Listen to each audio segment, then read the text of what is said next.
Hi, everyone. Welcome back to the Branding Your Business podcast. My name is Praise Santos McKenna of Complum.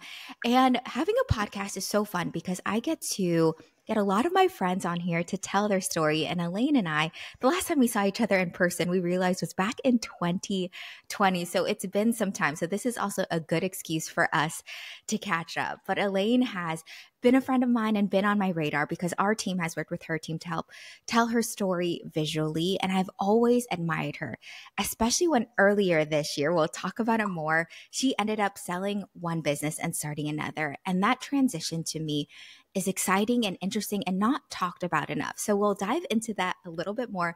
But let me first tell you a little bit about Elaine.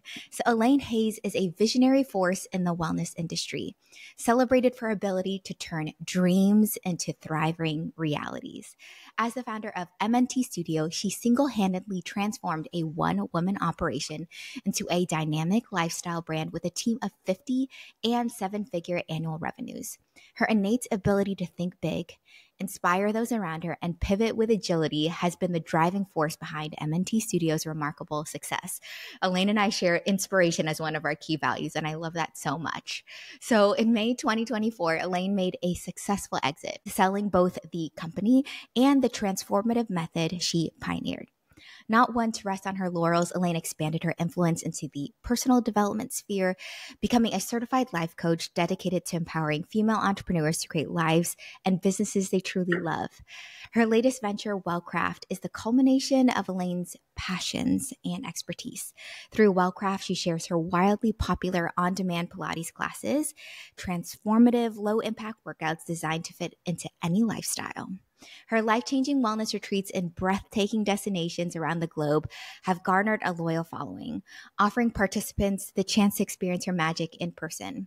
Elaine lives in Menlo Park with her husband and two young children, continuing to inspire others while living her purpose. Elaine, have you always been good at balancing your mental health and your physical health? Just because even as I get to read this beautifully written bio, you sound so well-rounded. Has that been a journey, or was it something? I know some people have a more intuitive sense, like I need to take care of my mind, my soul, and my body. Or has that been a journey over years? It's definitely been a journey.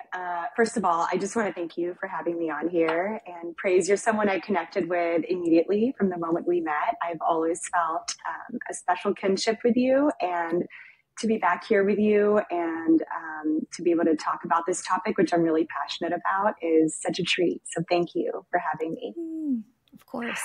To fully answer your question, no, I haven't always been balanced or grounded in who I am and my purpose. It's definitely been a journey of many, many years, and I've had to meander and go in all different directions, I think, to be able to find this place that I'm in now, which feels really good. But it hasn't always been that way, that's for sure. Meandering. I feel like that should just be a commonly talked about thing because we think, have you seen that graph where people are like the entrepreneurial journey? We think it's really linear, but it's actually like kind of a big circle. And it's not only the entrepreneurial journey, it's like this self-awareness and personal journey too. And I imagine as you're also coaching entrepreneurs as well, have some of your meanderings come in handy as you coach others? For sure. Yeah, I know exactly what graphic you're talking about, where it's like, this is what we think it looks like. And it's like a big knot. Yeah. And yeah, that's exactly what it feels. And, even just to zoom out, it's not just the entrepreneurial journey. I think that's just life. We think it's going to be one way, and it's usually not. And when we accept that, I think that's when we become empowered to just accept what is. And like I have a saying with a lot of my clients, and it's not mine. It's one I read in a book, but it's that the obstacle is the path. So oftentimes in owning a business and building a company, like we will run into a roadblock, and then our immediate reaction is to say, oh, it's not supposed to be this way. This means there's a problem. But actually, like being an entrepreneur and being a business owner, like that's what it is. It's dealing with the problem. And it's like, if you've stumbled upon a roadblock, it's like, you're doing it right. Like that's the work of being an entrepreneur. And I think for me, once I accepted that, it took away a lot of the friction and the kind of like the double sting of it. And then I was like, okay, this doesn't mean anything's wrong. That just means I'm rolling up my sleeves and doing the work of being an entrepreneur. That is a beautiful way to put it and a great perspective shift. Actually, like all these blocks in our way, that means you are hiking up this hill. That means you're actually doing the thing, which can you tell us a little bit more? Have you also been always entrepreneurial? You have MNT Studio, now you have Wellcraft. What was the journey like? What were there even some businesses before? I love talking to people that are like, oh yeah, my first business, I was 10 years old. I sold lemonade. Like what was your journey like? I've always been entrepreneurial. I grew up all over the world. I went to 13 different schools by the time I was 18. I lived in Brazil. I lived in England, moved around a lot. And I've always had this desire to build something of my own. And so my first business was when I was living in London. I was 9 and I decided, I'd been born in the United States. I lived in Brazil before that. And then I was about a year into living in England, and cookies were such a big deal in the United States, but no one really made chocolate chip cookies in England. And so I was like, I'm going to make chocolate chip cookies and then sell them around the neighborhood for like £5, which is, the currency in England, £5 per cookie, which is like massively inflated. It's £5 is like, at the time was like almost $10. So that's what I did. And so I'd make chocolate chip cookies and go around the neighborhood and sell them. And that was my first little business. And then I had a babysitting business where I started babysitting the neighborhood kids. And then I trained my friends who wanted to also get in on it. And then I hired them and would take a cut of what they would earn because, the families were my clients. And so then I would connect them. And yeah, I was always building something, scheming something. In high school, I had a tutoring business. Yeah, I always had it in me. It's kind of like I think it's for me, it's innate. I've always loved building, making things of my own. Okay, so many questions. Do they not have the Girl Scouts in England? You know how Girl Scouts, I feel like, helps our cookie culture here? Yeah, I think they do now, but in the 90s when I was there, it wasn't a thing. Like no one did Girl Scouts. Yeah. Yeah. So see, this is truly an entrepreneur. Yes, ahead of the curve. See the gap in the market. Love a $10 cookie though, Elaine. And I love your babysitting agency. It definitely has built again and again and again. And I imagine all the skills you learned from those businesses as a kid, as a teenager, honestly help so much for the other businesses and people you've led to. What have been some big lessons that have transferred to every business? Big lessons that I've transferred. Definitely the obstacle is the path mantra. That's definitely a through thread. I would say for me, I coming from a place of wanting to make an impact and make a difference, especially if I look back on my babysitting business and then especially my tutoring business, I started to really connect to this feeling of serving others and making their lives better. And with my little students, I remember I'm not bilingual, I guess trilingual, because I speak English, Spanish, and Portuguese. And one of my little groups that I tutored in high school, they were freshly immigrated from Mexico. These 3 little girls, they didn't speak any English, and they needed to quickly learn English so that they could go to school and, start to make friends. And I did the whole thing pro bono for a whole semester. And by the end, they were speaking and reading and writing in English. And that was so satisfying, so fulfilling. And their families were so grateful. And I think that was a moment that unlocked for me this feeling of, okay, like yes, I love to be an entrepreneur and I love to build things and I like to make money. Like that's not to say that I don't like to build things and make money, but it needs to connect back to my purpose and why I'm here. And it needs to be aligned because without that, it's not sustainable for me. I don't feel that I can dig in or tap into that energy that allows for me to just keep going and keep giving and keep building and doing. And so if I look at my other businesses that I later built as an adult, That's been very much what's driven it, is my desire to share something that I know will have a positive impact on people's lives. I love that so much because here at the Branding Your Business podcast, we do talk about brand when people think about, okay, your logo on your website. But for us, it's really tapping into the values and making sure the values show up in your business and throughout what you do. And a lot of that is also discovering your personal purpose and your business's purpose too.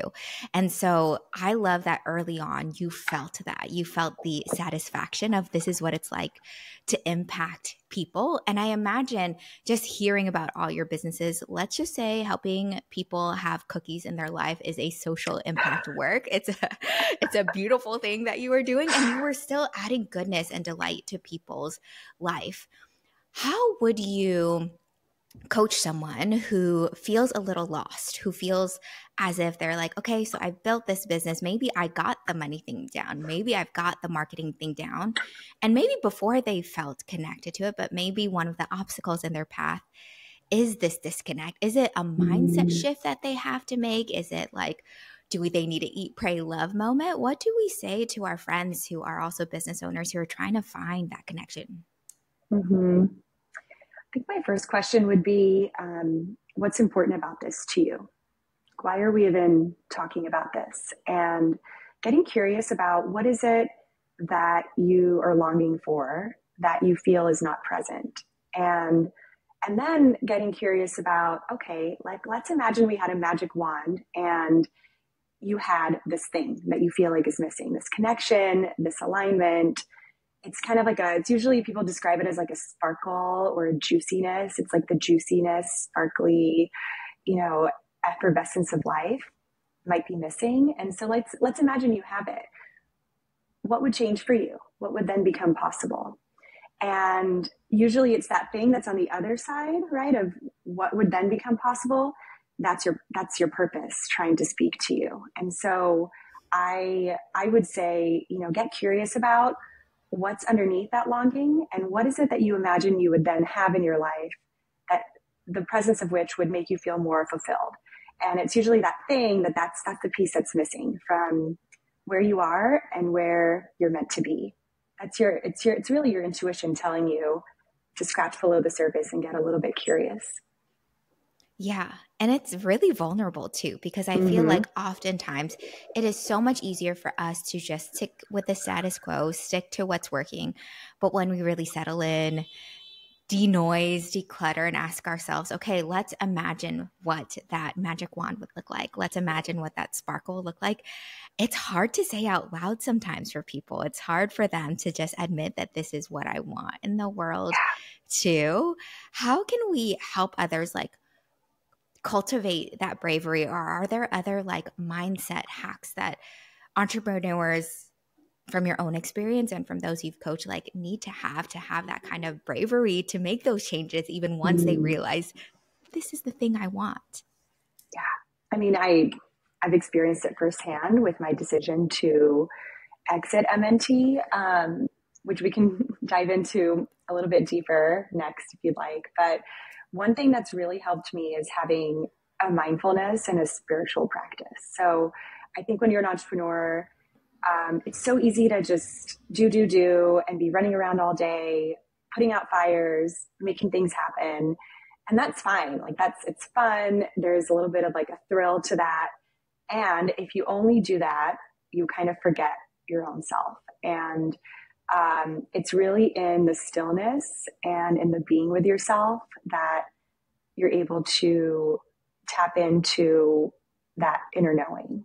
And for me, it's what changed my life was when my son was a newborn and I was feeling a little bit drowned in motherhood and, as a new mom and running my business. My business was at an inflection point where it was just rapidly growing. It was 2017. I had just quadrupled the size of my studio in San Francisco and things were happening. Everything I wanted was happening. And yet I just felt so overwhelmed, so anxious, just disconnected from my own self. And so I basically zoomed out and looked at what I needed. And I decided to try out creating a morning routine for myself. And so my morning routine was to get up before my son was up, to meditate, journal, write down what I was grateful for. And if I could get a little movement in. At that time, usually didn't happen. I usually just had time to meditate, journal, take a deep breath, and then he was up and we were off to the races. But for me, just that little bit of time of being with my own self, it can be scary to be with yourself, right? Because it's like, what's going to come up? You know, what is really there if I just get still and allow myself to be? And it was something I had avoided my whole life as like a busy bee type A person. I never gave myself that space. And so, my advice is, and one of my hacks is to, even if it's for 5 minutes a day, carve out a little bit of time, close your eyes. It doesn't have to be like this complicated woo thing. It's really just closing your eyes, noticing your mind, and then realizing that you are not your thoughts, right? So it's so powerful to be able to separate. And, oftentimes people who are new to this idea, they'll say, well, if I'm not my thoughts, who am I? You're the observer of your thoughts. You're the one who's noticing the thoughts. Because if you can, like, for example, if I ask you, what are you thinking about right now? You could say, I'm thinking about cookies. And I'm like, okay, but you're not that thought. You're the person who just told me that you're thinking about the cookies.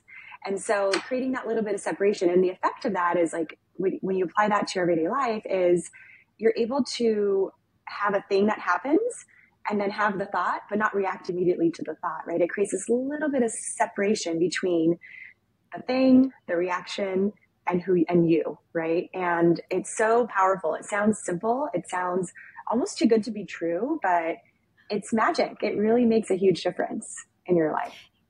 That is huge, just because we often have regrets when we're too reactive to something. Yes. When we do something, we're like, I should have just paused. I wish I did something different.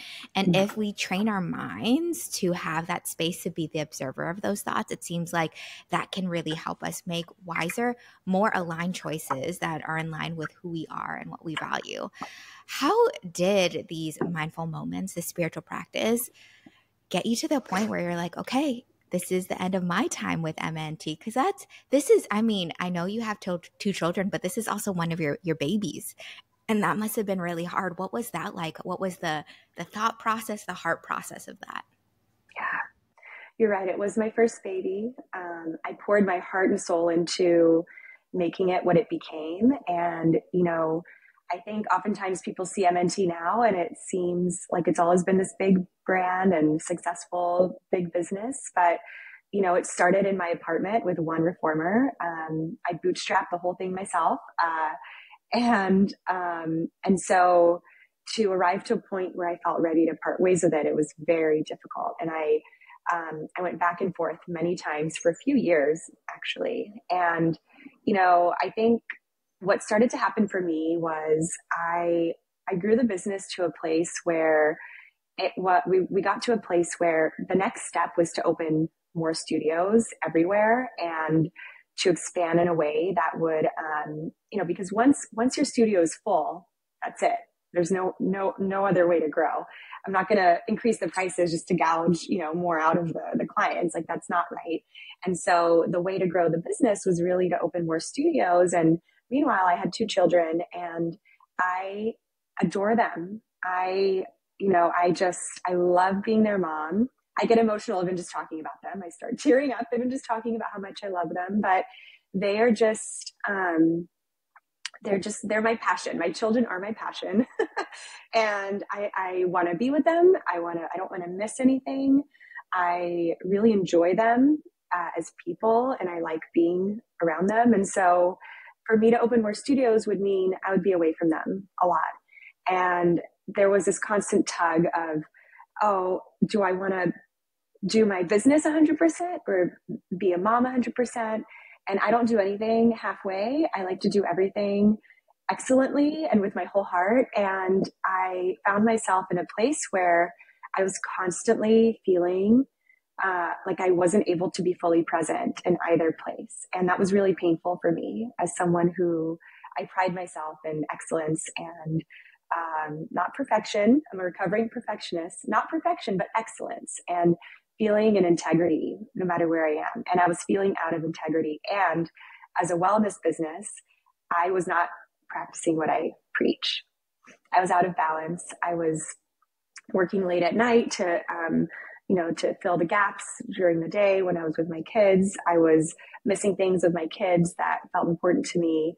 And, I was exhausted. I was burned out, and I carried on like that for a few years, especially through COVID. That was unbelievably stressful as a brick and mortar business. And I realized my dad passed away, that next year in 2021, and he had been sick for a long time. But I realized after he passed away, I was like, life is short, and I want to make sure that while I'm here, I'm living in integrity with the things I care most about. And I love my business, but I love my kids more. I just do. I love them more. And I'll never get these early years back again. I'll never get to, see the first day of kindergarten again. And I started to realize that for the good of the business, it had grown beyond me. It wasn't just about me anymore. I had all these employees and so many people who relied on MNT for their wellness routine. For the good of the business, like take me out of it. It needed someone who was willing to give it their all and take it to the next stage. And so I began the work. I kind of knew it, but I didn't know it. And so it took about 2 years of me, like false starts. I remember I reached out to a business broker, and then I had my first meeting with him, and then I never followed up because it just felt too scary. And then I remember reaching out to a lawyer who specialized in this, and then being like, okay, well, actually, I'll call you when I'm ready. So it was like a one step forward, one step back, one step forward. And then slowly I started through my work. I work with my own coach. I'm also in therapy. And through that work, I was able to realize that, because I had this idea, I'd made up this story that if I sold MNT and moved on to something else, it would be quitting. And I had this fear of being a quitter, like giving up. And so I had to rewrite that story, that actually the brave thing, the hard thing would be to exit. And the kind of the non-growth choice would have been to stay and just kind of stay in the stuckness, which is so not in alignment with who I am. Like I'm kind of like a big energy, like live fully alive person, but I was like living at kind of like half power. And so, so I was like, okay, this is what I'm doing. And there were a lot of tears cried over it, a lot of self-doubt, but I just decided I'm going to take the steps, and then I'm just going to see how it feels as I go along. And that's what I did. I created I like lists. I created a list. I Googled how to sell your Pilates studio. Seriously, it's how I started my business back in 2013, how to open a Pilates studio, watched all the videos, and then here I was like 14, how many years later, a decade later, Googling it again and how to sell it. And that's what I did. And it was not easy. It was very difficult, but for me, it was the right choice.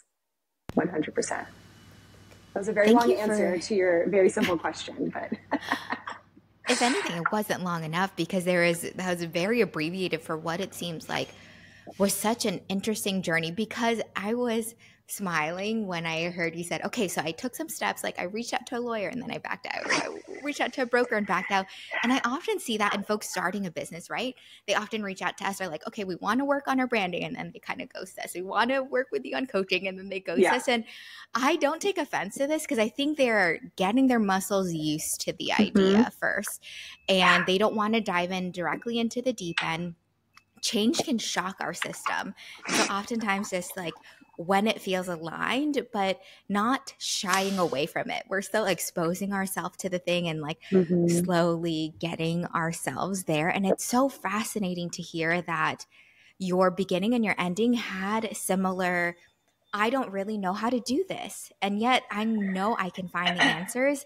And yet I know that who I want to be in this process is someone of integrity, someone who does things with excellence. There are many recovering perfectionists who also listen to this podcast. So I feel like I'm raising my hand. I feel like that will mean a lot to folks as well. But just hearing that it's not like, again, we have these ideas. It's this aha moment. I know I'm going to sell MNT and start Wellcraft. It's going to be easy. Let's do it. I know what my values are. I know that I love my kids. Okay, easy. One night done. And it's like, no, this took years of evolution and years of like wake up calls. I'm sorry to hear about your dad. And Mhm. it just seems like the legacy he also left was to remind you how important your loved ones are. And it was just these reminders of your values that came at the right time. And what I hear from your story is also like trust that the right time will show Mhm. itself, and trust that you know when it's going to feel good to end something and to also start something.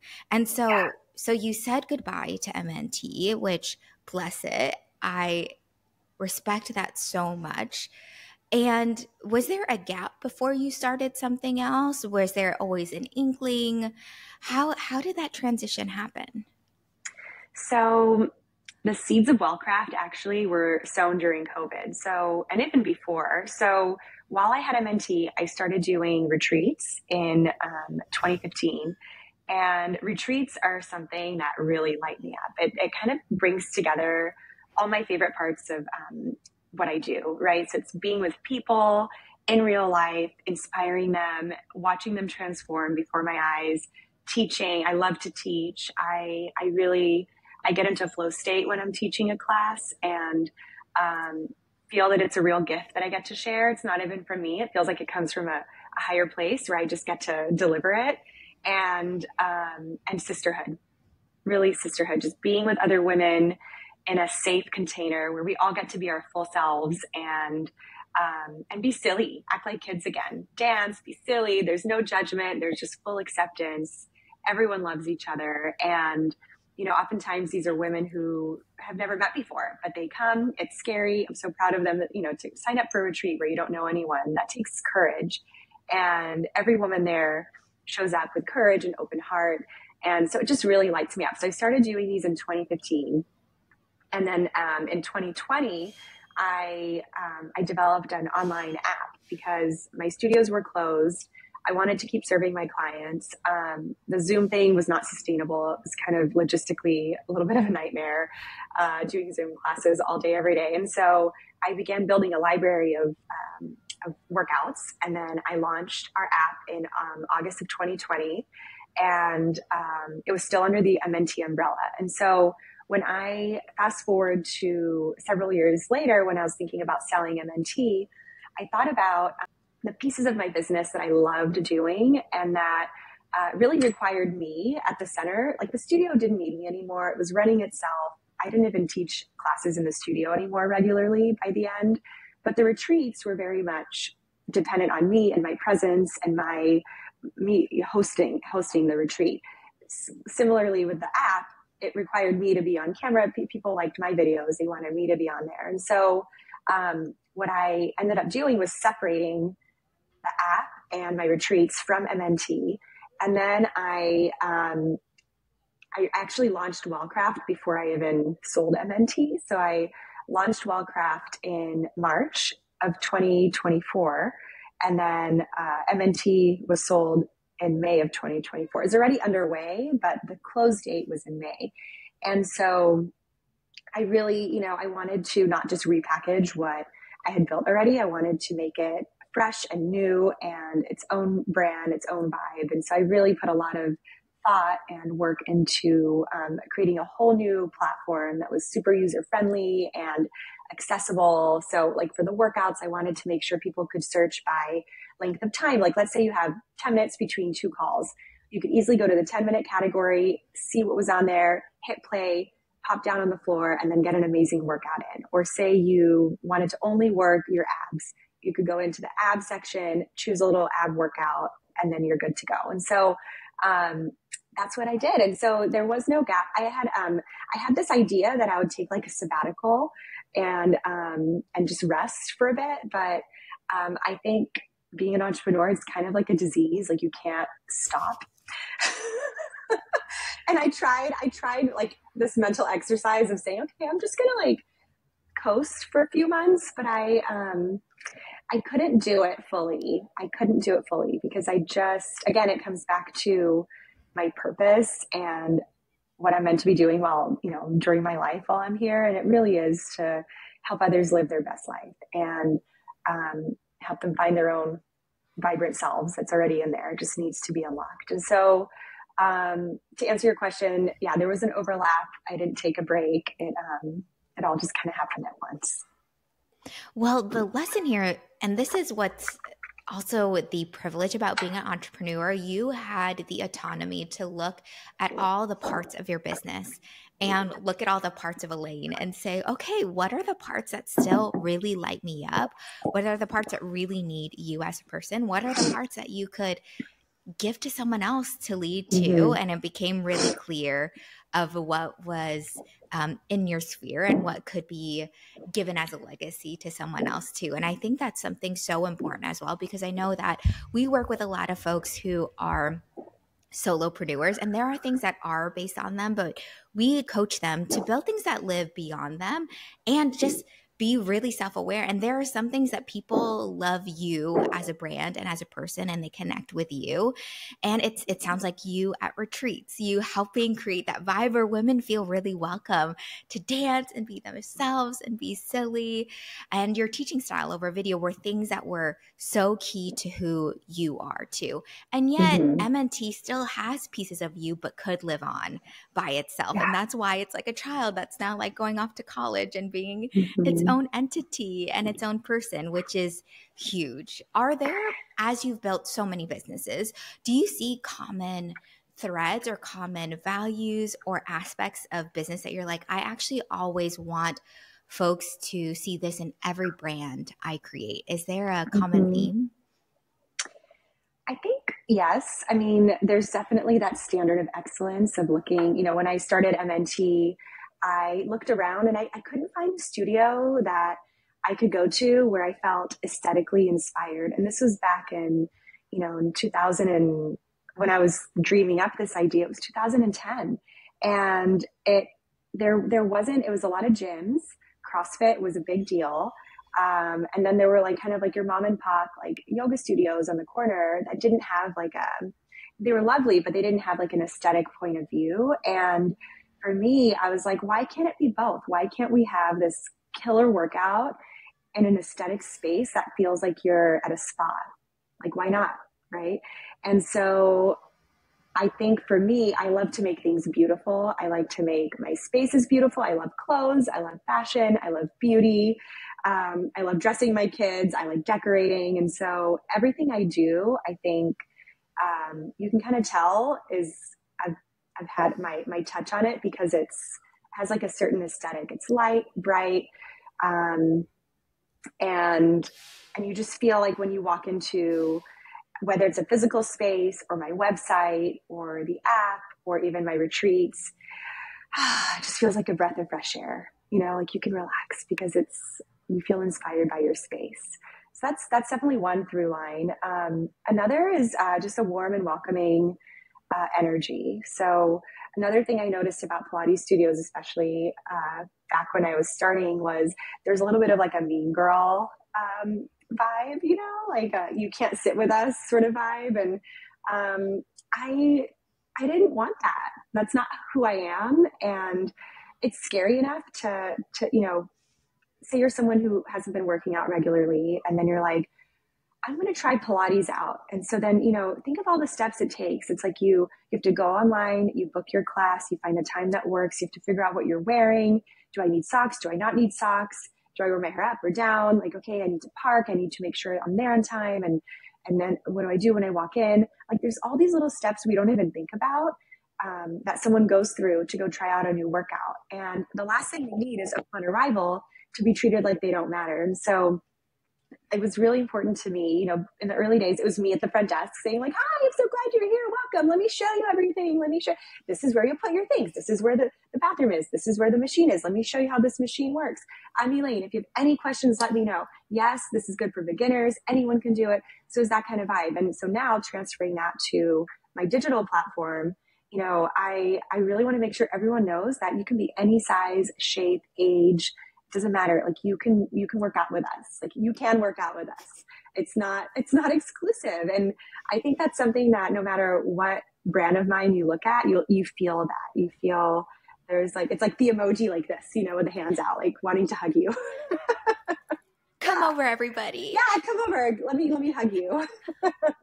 And I'm curious too, now hearing that you grew up going to 13 different schools, I wonder if this is just a value you grew up with, because there are hopefully some nice people at schools who welcomed you, and there are probably people who didn't. So I imagine you had so much empathy for what it's like to be the new kid, the new person in a new place, and it just helped you create spaces where people felt welcome and whole and like they belong.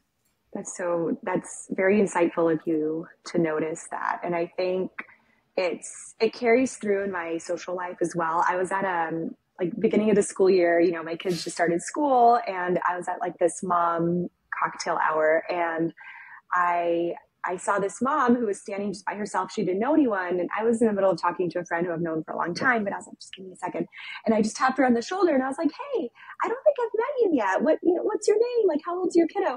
And afterwards she said, you know, thank you so much for talking to me, because I was so nervous just standing there and I didn't know anyone. And you're the first person who invited me to talk. And it just made it so much easier for me. And for me, like you're right. I was always a new girl, and not everyone, it's not, most of the time it's not out of like just not being kind. It's more just not noticing, but I always notice the person who's standing alone. I always notice the person who might be feeling a little bit shy or intimidated. And I go out of my way to include them, because I know what that feels like to be on the outside and to feel scared. You know, it's like, I don't know anyone. Am I just going to stand here by myself? And so, yeah, that's very insightful of you to notice that. I'm a noticer noticing a noticer. You know, I think that there's just a lot of layers here. Speaking of you doing things in your social life, this was at like a mom's group too. How is it being a mom? I know when I was photographing you, I'll have to see if I can pull up the picture and put it, because we are a video podcast. I was just like, Elaine, you are not doing this move 8 months pregnant, but she was crushing it, and the little baby is doing well, so it's all good. Yeah. But that was one way of balancing pregnancy and entrepreneurship. What is it like these days where they're not in the belly, but they're out and about going to school? How are you journeying through like young childhood and having a new business baby as well? Mm-hmm. You know, I think becoming a mom, it helped me learn how to be really efficient with the time I have. So whereas before I had the luxury of like a full workday ahead of me, you know, with all the hours to focus on my work or get in the zone or, you know, think about what I wanted to do. And now I have limited time while my kids are either at school and, you know, my daughter, she's only 3.5. So she's only in preschool for a few hours a day. And so it really taught me to prioritize and, just kind of stop overthinking it and just do the thing, like just do it. And realize that at the end of the day, I'm never going to cross off everything on my to-do list. And that's okay, because there's always tomorrow, and nothing is an emergency most of the time. I used to feel like everything was an emergency. And I started saying this thing to my team where I was like, you know, like when I had a bigger team at MNT, I would say like, there'd be some like, everyone would be up in a flap about something. And then I would say, okay, wait a minute. Like, we're not saving lives here. This is Pilates we're talking about. Like, if we have to cancel a class, it's okay. Everyone will be fine, you know? And I think, you know, I guess if I zoom out, what motherhood gave me is perspective that, nothing lasts forever. Most of the time it's not life or death. And most of the time, like, done is better than perfect. So letting go of that perfectionist side of myself has been really important to be able to do motherhood and be an entrepreneur and not completely lose my mind, because there's no such thing as perfection in motherhood or entrepreneurship. Yeah, that's really huge. It seems like motherhood is just another season of life that gave you a cool pair of glasses that just reminded you of life truths, right? Like, okay, time is short. Okay, well, I won't. A to do list is eternal, it seems, And so Yep. for us thinking we check everything off, the to do list is nonsensical. And Yeah. yet at the same time, it's just like, okay, but we'll get some things done. And people's lives don't depend on us, even though you are impacting their wellness. Like they will Mhm. still be alive tomorrow, Yeah. whether or not this one task gets done. And that is such a helpful perspective shift, too. And I think, too, even just that timing, even your mindfulness of time, how you talked about in designing the Wellcraft app of like, hey, I know that some only have 10 minutes. How can I meet people where they are? How can I engage with them in a meaningful way, because they're also being respectful of their time. If they only had 10 minutes, they're like, let me spend time with Elaine and on myself too. That's huge. Can you tell us more about kind of the different thought processes you put into Wellcraft, knowing that this is what's on people's mind? Yeah. So I think, again, one of the gifts motherhood gave me was realizing that um, most people don't have an hour a day to work out.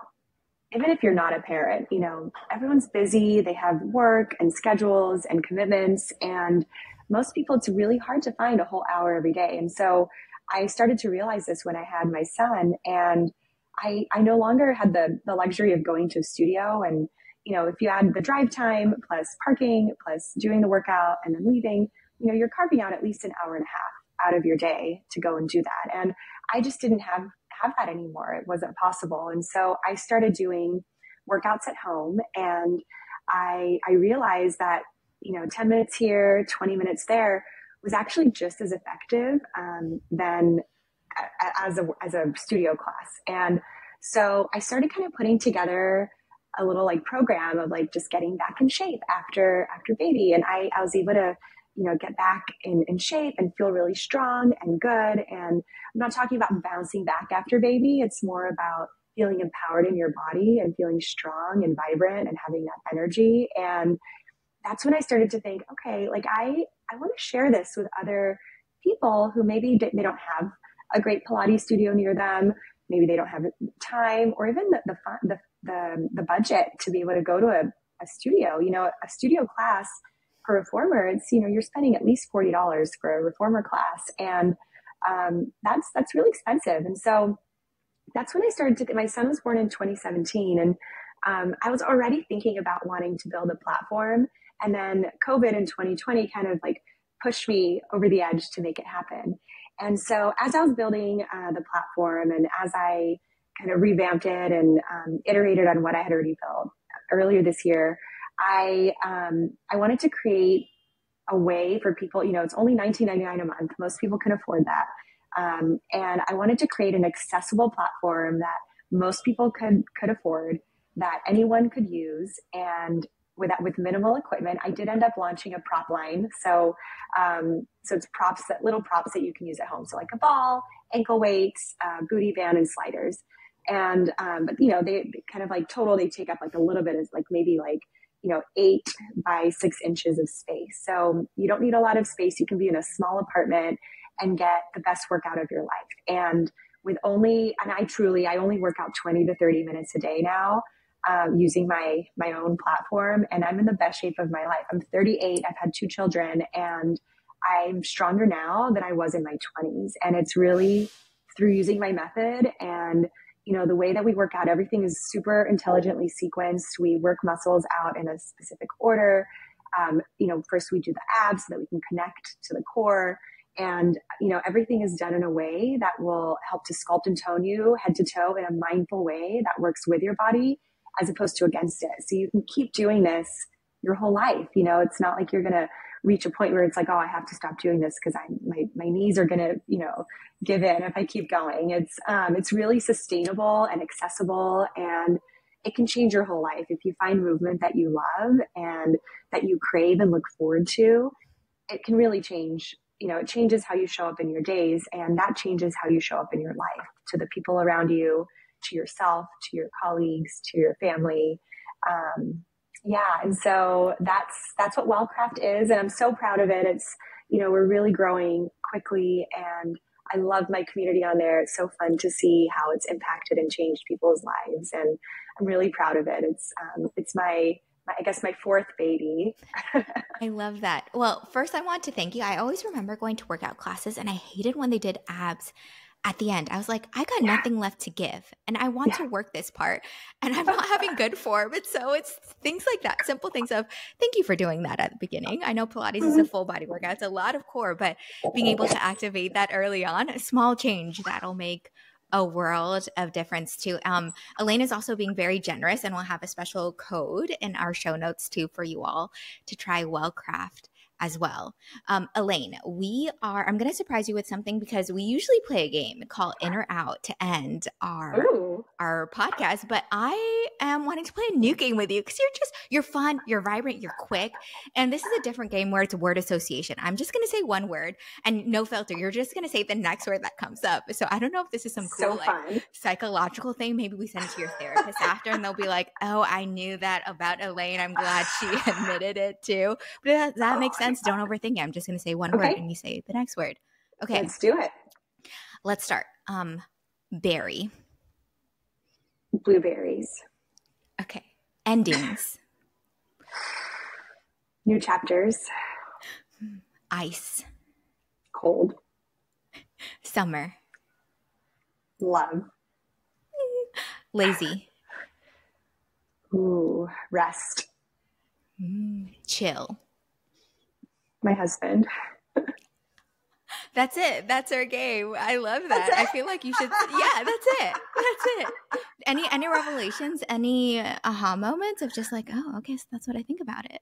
The word lazy. I think I have an old story that I used to tell myself was that I'm secretly a sloth and very lazy, and so I have to do all these things to kind of make up for the fact that I'm a lazy sloth. And through my own work of examining where that came from and why I had that belief, I realized it's just not true. And so I used to, when I needed rest, I used to berate myself and say, oh, like you're being lazy, like just do the thing, you don't need to rest. But now I've learned to rest, and it's a skill.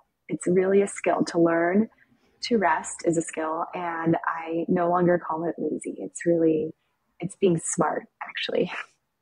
Yeah, it's actually part of wellness, right? As much as 1000%. You have this platform of working out, rest is part of a full and vibrant life too. So I'm really glad you had that association as well. I was like, yeah. I vibe with that. With that. Thank you so much for sharing your story again for a lot of our listeners who can so relate to the starting out. It's so good to hear stories and end chapters as well of what it's like to end a business and also transition to different ones and also to fully get aligned with yourself. So I'm so glad you're able to share your story with us today. Thank you so much for having me. This was so fun.